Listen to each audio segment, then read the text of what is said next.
Students and welcome to Mentos institute. मैं अब्दुल्ला आपका स्वागत करता हूं मेंटोस इंस्टीट्यूट के इस प्यारे से चैनल पे, जहां हम CUET 2025 के मोस्ट इंपोर्टेंट क्वेश्चंस को डिस्कस कर रहे हैं।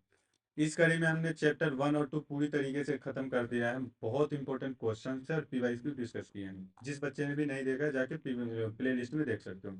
आज हम लोग स्टार्ट करने जा रहे हैं चैप्टर 3 वैद्युत धारा, और इसका लेक्चर नंबर 1 है। मोस्ट मोस्ट इंपोर्टेंट क्वेश्चन है। कुछ टेक्निकल इश्यूज की वजह से 2-3 दिन डिले हुआ है। इसको कवर कर लेते हैं हम लोग। तो चलिए आज हम लोग स्टार्ट कर रहे हैं चैप्टर नंबर 3, जिसका नाम है वैद्युत धारा। इसका आज ये लेक्चर 1 स्टार्ट कर रहे हैं हम लोग। तो चलिए शुरुआत करते हैं आज का सबसे पहले कि चित्र में दर्शाया गया अनुसार 20 मिलियन इलेक्ट्रॉन बिंदु एक्स से बिंदु वाई तक 2 माइक्रोसेकंड में पहुंचता है। तो धारा की दिशा तथा परिमाण ज्ञात करना है। हमें कुल मिला के क्या फाइंड आउट करना है? धारा आई निकालना है। तो चलिए सोल्व कर लेते हैं। यहाँ पे दिया क्या है हमारे पास? दिया है चित्र में 20 मिलियन इलेक्ट्रॉन, मतलब इलेक्ट्रॉनों की संख्या को हम किससे लिखते हैं? एन से लिखते हैं।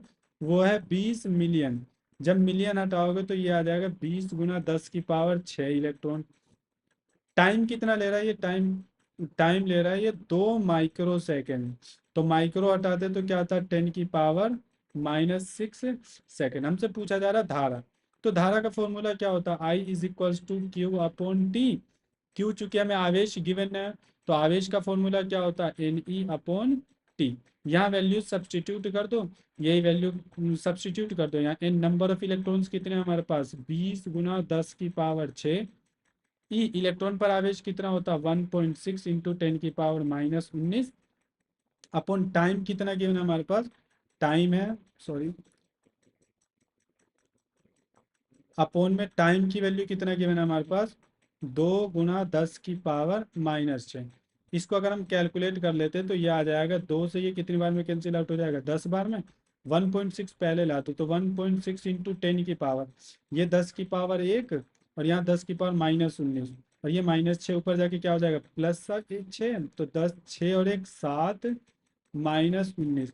इसको सोल्व करने पे आ जाएगा हमारा 1.6 इंटू 10 की पावर -6 इलेक्ट्रॉन आवेश है, तो इसका यूनिट हो जाएगा एम्पियर। तो हमारा कौन सा ऑप्शन करेक्ट हो जाएगा? ये ऑप्शन देख लेते हैं, 1.6 10 की पावर -6 एम्पियर। अच्छा, अभी इसकी दिशा की बात कर लेते हैं। इलेक्ट्रॉन कहाँ जा रहा है? एक्स से वाई की ओर जा रहा है। तो हमें पता है जो धारा होता है वो इलेक्ट्रॉन के ऑपोजिट डायरेक्शन में जाता है। इसका मतलब धारा कहाँ जाएगा? वाई से एक्स की ओर। हमारा ऑप्शन कौन सा? वाई से एक्स की ओर 1.6। ऑप्शन बी क्या हो जाएगा हमारा? करेक्ट हो जाएगा। चलते हैं नेक्स्ट क्वेश्चन की ओर, जो कि क्वेश्चन नंबर 2। ये हमारा क्वेश्चन नंबर 2 कह रहा है किस पदार्थ में वैद्युत क्षेत्र आरोपित करने पर वैद्युत धारा उत्पन्न होता है।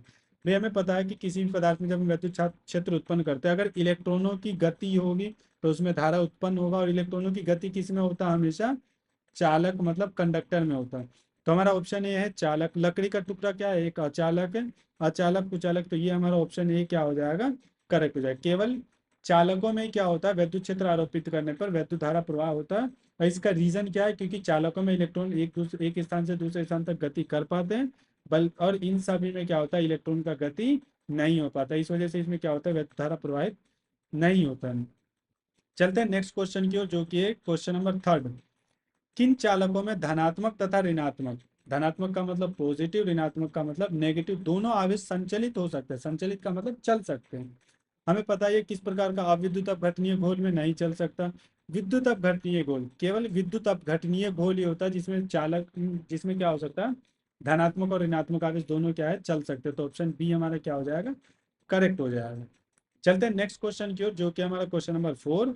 अब ये कह रहा है किसी तार में धारा समीकरण I is equal to 4+2t है। मतलब ये धारा का एक समीकरण की है, समय के साथ परिवर्तित हो रहा। धारा क्या है? समय के साथ परिवर्तित हो रहा। तो सिंपल सी बात है, यहाँ पे I क्या होगा? धारा होगा। T क्या होगा? समय होगा। जो कि आगे कह रखा, जहाँ I एम्पियर में तथा T सेकेंड में।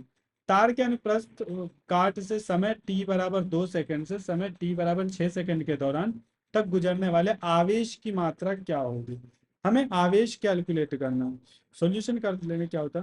क्योंकि आवेश हमें दिया क्या है? धारा का समीकरण I इज इक्वल टू क्या है? 4+2t।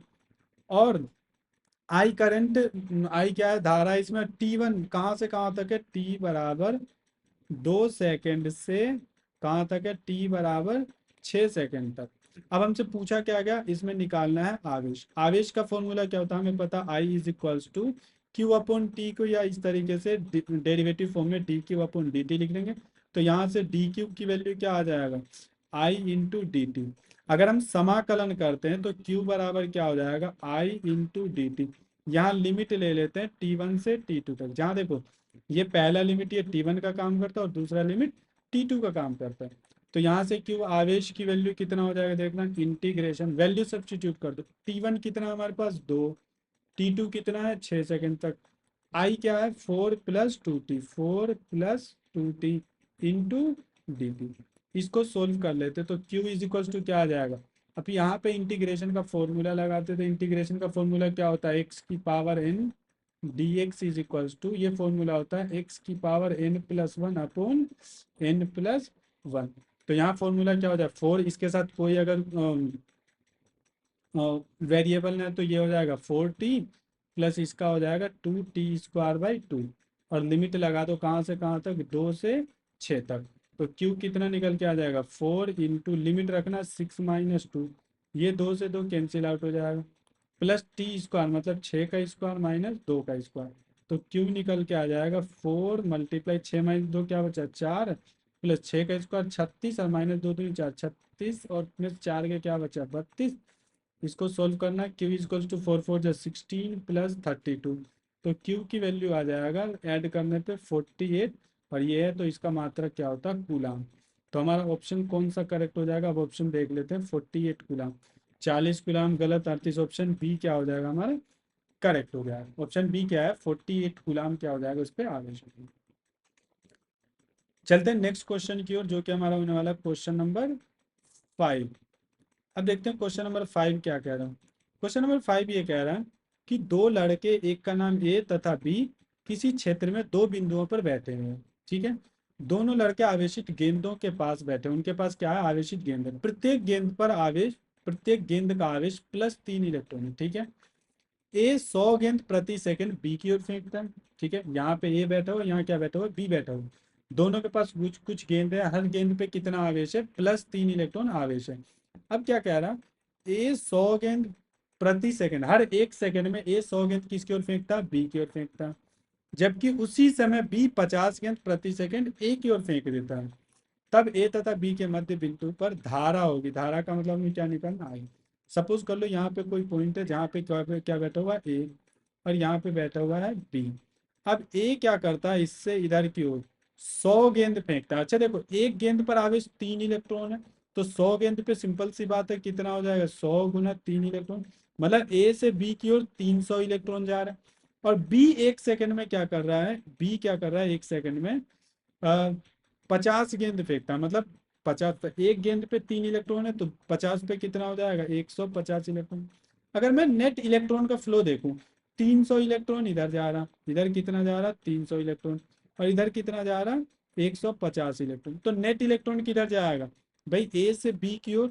कुल आवेश कह सकते हो, कुल आवेश कितना जाएगा इस पे ए से बी की ओर, ये 300 में से 150 क्या कर दोगे घटा दोगे, 300 - 150, तो कुल आवेश आ जाएगा तुम्हारा 150 इलेक्ट्रॉन, वो भी किससे ए से बी की ओर। कहाँ से कहाँ की ओर, ए से बी की ओर। ये तो आवेश हो जाएगा। और टाइम देखो, प्रति सेकंड की बात करो तो टाइम कितना ले लेंगे हम 1 सेकंड। तो हमें धारा ही तो निकालना, तो धारा का फॉर्मूला क्या होता है I equal to Q upon T.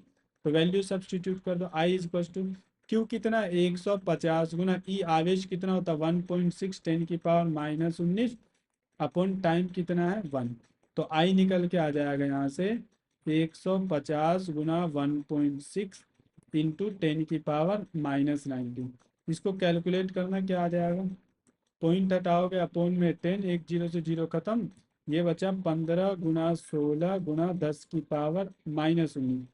तो आई निकल के आ जाएगा 15 6 90 0 9 15 कम 15 9 24 240 गुना 10⁻⁻19। अच्छा, इसको साइंटिफिक फॉर्म में लिख लो, यहाँ पे डेसिमल होगा, डेसिमल 2 डिजिट पहले आएगा तो ये कितना हो जाएगा, ये हो जाएगा 2.4 इंटू 10⁻⁻17 एम्पियर। अच्छा, कहाँ से कहाँ की ओर जाएगा ए, क्योंकि ए ज़्यादा फेंक रहे हैं तो ए से बी की ओर, ये कहाँ से कहाँ की ओर जाएगा ए से बी की ओर। हमारा ऑप्शन कौन सा करेक्ट हो जाएगा देख लेते हैं। आई इज इक्वल टू 2.4 10⁻⁻17 ए से बी की ओर। हमारा ऑप्शन बी क्या हो जाएगा, करेक्ट हो जाएगा। चलते हैं नेक्स्ट क्वेश्चन की ओर, जो कि होने वाला है हमारा क्वेश्चन नंबर 6। देखिए क्वेश्चन नंबर 6 क्या कह रहा है, वैद्युत क्षेत्र ई एवं धारा घनत्व जे में संबंध क्या होता है। हमें पता है E is equals to sigma into J होता, तो यहाँ से हम क्या कह सकते हैं, ई समानुपाती जे धारा घनत्व होता है। ठीक है, तो ऑप्शन कौन सा करेक्ट हो जाएगा, ऑप्शन देखते हैं, जे इनवर्स गलत है, ऑप्शन बी क्या है, ई समानुपाती जे, हमारा ऑप्शन बी क्या है, करेक्ट हो जाएगा। ये डायरेक्ट फॉर्मूले पे ई बराबर मतलब वैद्युत क्षेत्र की तीव्रता एवं धारा घनत्व में संबंध होता है, E is equals to sigma into J. तो हमारा ऑप्शन बी क्या हो जाएगा, करेक्ट हो जाएगा। ये तो आसान था। चलते हैं नेक्स्ट क्वेश्चन की ओर, जो कि क्वेश्चन नंबर 7। ये कह रहा ओम का नियम सत्य है। ओम का नियम किसके लिए सत्य है, हमें पता ओम का नियम V बराबर क्या होता है, आई आर। यदि किसी चालक की भौतिक अवस्था जैसे ताप दाब लंबाई आदि न बदला जाए तो उसके सिरों पर उत्पन्न विभवांतर जो होता है उसमें प्रवाहित धारा के क्या होता है, समानुपाती होता है।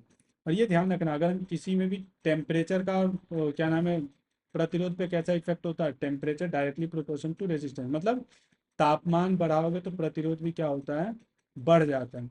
अब ऑप्शन देख लेते हैं, निम्न ताप पर धात्विक चालकों के लिए ओम का नियम किसके लिए सत्य है, निम्न ताप पर धात्विक चालकों के लिए या उच्च ताप पर धात्विक चालकों के लिए। देखो अगर यहाँ पे टेम्परेचर बढ़ाएंगे तो रेजिस्टेंस क्या होता है, बढ़ जाता है, तो ये वाला तो वैसे ही गलत हो। इलेक्ट्रोलाइट्स के लिए ये भी गलत है, तो हमारा ऑप्शन ये क्या हो जाएगा, निम्न ताप पर धात्विक चालकों के लिए सही है।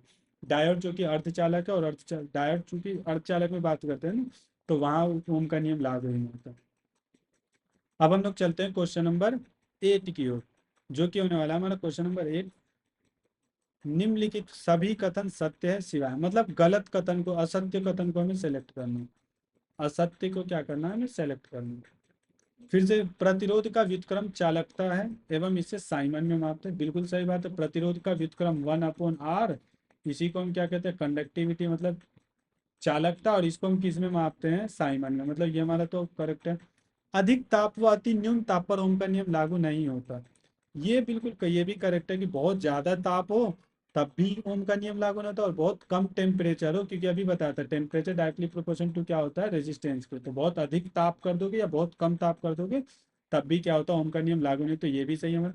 ओम का नियम अर्धचालकों पर लागू, ये गलत ऑप्शन है, ये क्या कह रहा है, ओम का नियम अर्धचालकों पर लागू है, मतलब ये तुम्हारा क्या है, असत्य है। ओम का नियम अर्धचालकों पर लागू नहीं होता है, तो हमें यही करना है। ओम का नियम इलेक्ट्रॉन नलिकाओं निरावेशित नलिकाओं में इलेक्ट्रोलाइट्स पर लागू नहीं होता, ये भी ऑप्शन करेक्ट है, तो हमारा इनकरेक्ट वाला ऑप्शन कौन सा है, ऑप्शन सी हो जाएगा। चलते हैं नेक्स्ट क्वेश्चन की ओर, जो कि होने वाला हमारा क्वेश्चन नंबर 9। ठीक है, क्वेश्चन नंबर 9 ये कह रहा है, दिए गए चित्र में 5 प्रतिरोध जीरो है, बिंदु बी तथा सी के बीच तुल्य प्रतिरोध ज्ञात करना। हमें ये 5 प्रतिरोध जोड़ा गया, 1 2 3 4 5। अभी हमें यहाँ इन दो बिंदुओं के बीच क्या करना है, तुल्य प्रतिरोध ज्ञात करना। तो हम क्या करेंगे, इसको तुल्य प्रतिरोध ज्ञात करने के लिए इधर से इससे इस साइड की ओर सोल्व करते हुए आ जाएंगे। थोड़ा मैं इसमें एक लाइनिंग खींच दे रहा हूँ, क्योंकि थोड़ा सा लेंथी सोल्यूशन है ये। चलिए ऐसे ही कर लेते हैं।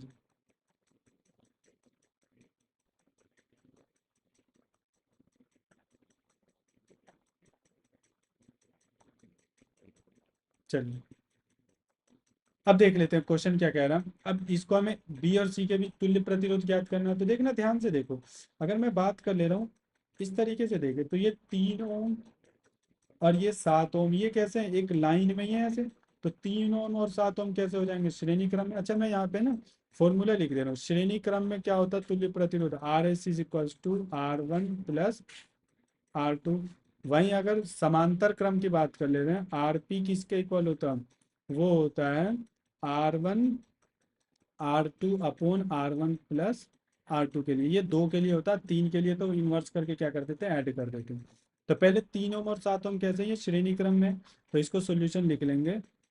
3 ओम व 7 ओम कैसे, 3 ओम व 7 ओम श्रेणी क्रम में है, तो इनका तुल्य प्रतिरोध क्या हो जाएगा, देखना तुल्य प्रतिरोध में R डैश ले ले रहा हूँ, ये सिंपली जुड़ जाएगा R1 + R2, तो कितना हो जाएगा, 3 + 7, ऐड करने पे कितना आ जाएगा, 10 ओम। ये दोनों कैसे थे, ये दोनों श्रेणी क्रम में थे, ये 10 ओम आ गया। अब देखो ये 10 ओम है और इसके साथ अगर मैं सपोज कर लो मैं इन दोनों की जगह एक रेजिस्टेंस लगाऊंगा तो कुछ इसी तरीके से तो लगाऊंगा ऐसे करके। तो देखना ये 10 ओम आ गया। अब ये 10 ओम और ये 10 ओम कैसे हैं? समांतर क्रम में आमने सामने, इसका एक सिरा और इसका दूसरा सिरा यहाँ कनेक्टेड है। तो ये जो आर डैश और 10 ओम कैसे हैं? समांतर क्रम में। तो आर डैश व 10 ओम समांतर क्रम में, तो इनका तुल्य प्रतिरोध ज्ञात कर दोगे कैसे? आर डबल डैश कह देना इसको, ये वाला, ये पैरेलल कंबाइनेशन में R1 R2 upon R1 plus R2 कितना हो जाएगा देखना, 10 × 10 अपॉन 10 प्लस 10। तो इसको कैलकुलेट, हालांकि ये आधा हो जाता है सिंपली, 10 और 10 क्या हो जाएगा 20, 10 दाई 100, सॉरी 10 दाई 100 बटे 10 और 10 क्या हो जाएगा 20, इसको कैलकुलेट करने पे ये 5 ओम आ जाएगा। आर डबल डैश आ गया 5 ओम। अब ये जो 5 ओम है वो 9 ओम के साथ में कैसा होगा? श्रेणी क्रम में। तो 5 ओम व 9 ओम कैसे होंगे? श्रेणी क्रम में। तो तुल्य प्रतिरोध निकाल लो इनका, इसको मैं कह दे रहा हूँ आर ट्रिपल डैश। ये किसके इक्वल हो जाएगा? सिंपली ऐड कर दो 5 + 9, तो आर ट्रिपल डैश किसके इक्वल है? 9 × 5 = 14 ओम के। अब ये जो 14 ओम आया ये 5 ओम के साथ कैसा है? समांतर क्रम में। तो फिर इसका क्या कर दोगे? तुल्य प्रतिरोध R इज इक्वल टू, यही फॉर्मूला, 14 × 5 अपॉन 14, 14 + 5 कर दोगे तो नेट रेजिस्टेंस निकल के आ जाएगा 14×5 = 70 बटे 14×5 = 19, इतना ओम निकल के आ जाएगा हमारा नेट रेजिस्टेंस। देख लेते हैं ऑप्शन कौन सा करेक्ट है। 70/19, 70/90 ओम हमारा ऑप्शन ए क्या है? करेक्ट है। इसको मैं एक बार थोड़ा शॉर्ट में आपको बता दे रहा हूँ, यहाँ देखना ध्यान से। ये क्या था, एक बार फिर से मैं शॉर्ट में समझा दे रहा हूँ इस चीज को। हमें क्या करना था यहाँ पे, हमें बस बी और सी के बीच तुल्य प्रतिरोध निकालना था। तो हमने यहाँ से स्टार्ट किया, ये 3 ओम और ये 7 ओम कैसे थे? एक लाइन में ही ऐसे, तो श्रेणी क्रम में। जब इनका तुल्य प्रतिरोध आ गया आर डैश, तो आर डैश और 10 ओम किस तरीके से हो गया? समांतर क्रम में। फिर हमने क्या किया, इन दोनों का तुल्य प्रतिरोध जो आया उसको इसके साथ हमने श्रेणी क्रम में कनेक्ट किया और फिर लास्ट में इन दोनों का क्या कर दिया? समांतर क्रम में कनेक्ट कर दिया। चलते हैं नेक्स्ट क्वेश्चन की ओर, जो कि हमारा क्वेश्चन नंबर ये रहा। अब ये रहा क्वेश्चन नंबर 11। ये कह रहा 8 प्रतिरोधों के जाल को चित्र में दर्शाया गया है। ये 8 प्रतिरोध देखो, 1 2 3 1 2 3 4 5 6 7, 8 प्रतिरोधों के जाल को एक चित्र बनाया गया। ये रहा, प्रत्येक 2 ओम का प्रतिरोध है। ठीक है। अब ये कह रहा है न्यूनतम आंतरिक प्रतिरोध की 3 वोल्ट बैटरी से, अच्छा इन्हें क्या किया जा रहा है? 3 वोल्ट की बैटरी से कनेक्टेड है। तो परिपथ में धारा होगी, धारा का मतलब क्या है? आई निकालना हमें। ओवरऑल पहले क्या है, ओम का नियम लगाना, धारा आई क्या होता है? I = V/R। तो धारा निकालने के लिए हमें नेट रेजिस्टेंस निकालना। अब समझना ध्यान से यहाँ पे क्या है, ये मैं अगर एडी के बीच तुल्य प्रतिरोध की बात करूंगा तो ये वाला, पहला, दूसरा, तीसरा, ये तीनों कैसे? श्रेणी क्रम में।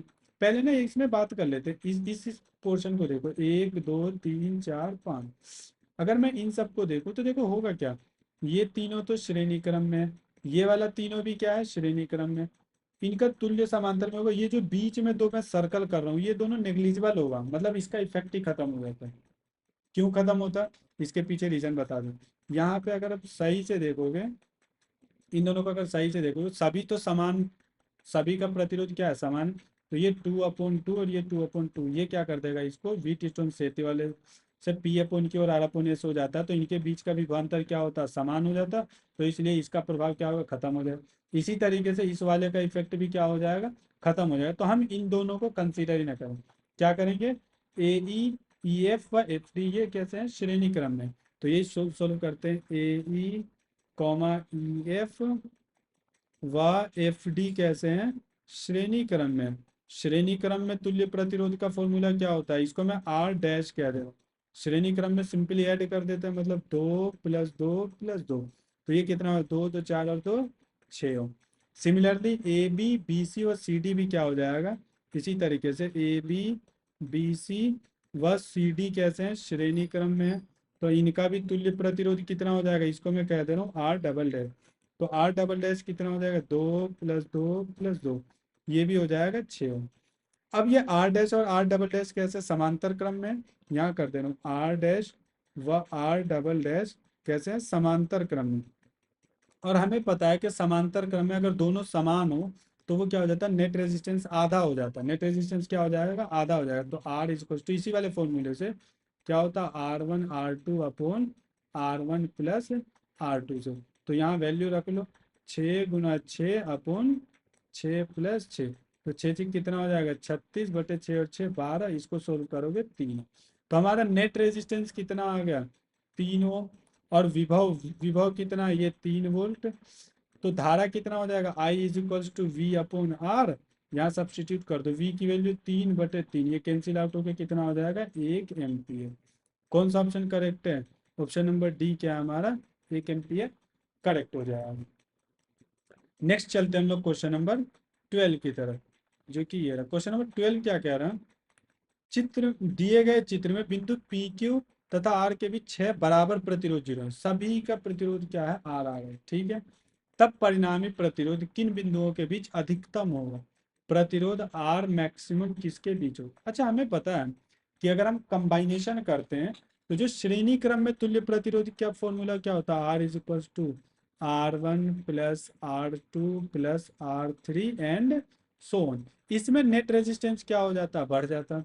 अगर वही मैं बात कर लूँ समांतर क्रम में, तो उसका फॉर्मूला होता है 1/R = 1/R1 + 1/R2 + 1/R3, और इसी तरीके से रेसिप्रोकल करते हैं। तो नेट रेजिस्टेंस ओवरऑल क्या हो जाता है, घट जाता है। नेट रेजिस्टेंस क्या होता है, घट जाता है। ध्यान रखना, श्रेणी क्रम में नेट रेजिस्टेंस बढ़ता है और समांतर क्रम में नेट रेजिस्टेंस क्या हो जाता है, घट जाता है। अब देख लेते हैं किसके बीच सबसे अधिकतम होगा। देखो ये तीनों कैसे हैं, समांतर क्रम में। तो समांतर क्रम में जितना ज्यादा प्रतिरोध तो नेट रेजिस्टेंस क्या होगा, घट जाएगा। इसी तरीके से ये दोनों क्या है, समांतर क्रम में। तो समांतर क्रम में नेट रेजिस्टेंस क्या होगा, घट जाएगा। और ये केवल मतलब जो एक सबसे छोटा होता है ना, उससे भी कम वैल्यू आता है। और ये अकेला है, तो इसमें नेट रेजिस्टेंस सबसे ज्यादा कौन से में होगा, पी क्यू के बीच में। तो हमारा ऑप्शन कौन सा करेक्ट है, ऑप्शन है पी तथा क्यू के बीच। देखो होता क्या है कि अगर 5 ओम के 10 प्रतिरोध को जोड़ दो, अगर तुम 10 जोड़ोगे तो नेट रेजिस्टेंस जो होगा सबसे छोटे वाले से भी ज्यादा आता है। लेकिन अगर सपोज कर लो 10 ओम के 2 या 3 प्रतिरोध तुम समांतर क्रम में जोड़ो, तो समांतर क्रम में नेट रेजिस्टेंस क्या आता है, कम होता है। मतलब सबसे कम वाली वैल्यू से भी छोटा आता है। तो इस तरीके से ये क्या होगा, सबसे कम, और ये मैक्सिमम हो जाएगा। तो ऑप्शन बी, वो ऑप्शन ए क्या है, पी तथा क्यू, तो हमें बी वाला करेक्ट।